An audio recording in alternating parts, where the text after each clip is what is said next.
The sharper tone from the White House follows a call from the Democratic Senate Majority Leader Chuck Schumer last week for fresh elections in Israel, after arguing that Netanyahu had lost his way over his handling of Gaza.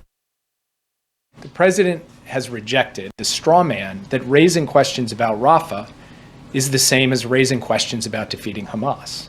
That's just nonsense. Our position is that Hamas should not be allowed a safe haven in Rafah or anywhere else.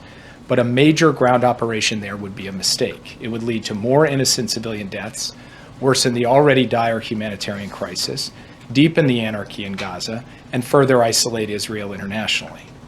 More importantly, the key goals Israel wants to achieve in Rafah can be done by other means. Sullivan listed 3 key objections to a Rafah ground operation. First, that more than 1 million people have taken refuge in Rafah after being moved south under Israeli instruction. That Rafah is a primary entry point for humanitarian assistance from Egypt, an access point that could be severely curtailed by a military operation at a time when it was most sorely needed. And that Egypt has voiced deep alarm over a major military operation right across its border. President Biden asked the Prime Minister to send a senior interagency team composed of military, intelligence, and humanitarian officials to Washington in the coming days to hear U.S. concerns about Israel's current Rafah planning and to lay out an alternative approach that would target key Hamas elements in Rafah and secure the Egypt-Gaza border without a major ground invasion. The Prime Minister agreed that he would send a team. Obviously, he has his own point of view on a Rafah operation, but he agreed that he would send a team to Washington to have this discussion and have this engagement. And we look forward to those discussions.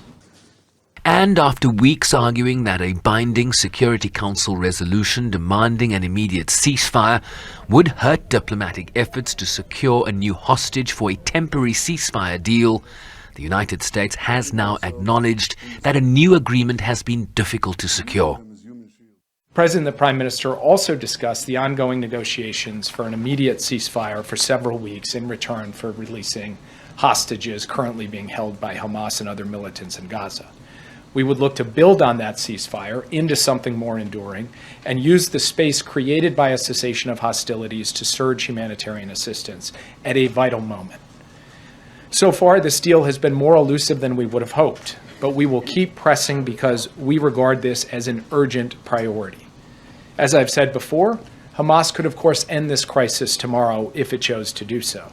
And as I've said before, far too little of the energy and the pressure to end this conflict has been applied to Hamas.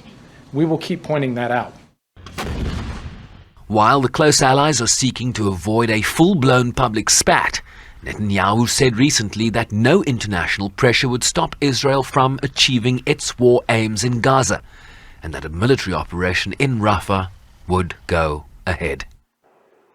Jake Sullivan further indicated that Israel had not presented the United States or the world with a plan for how or where they would safely move civilians in Rafah ahead of a military operation, let alone feed and house them and ensure they had access to basic things such as sanitation.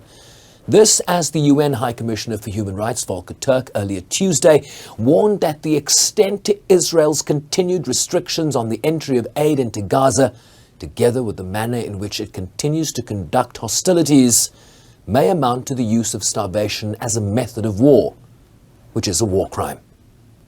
Sherwin Bryce-Pease, SABC News, New York.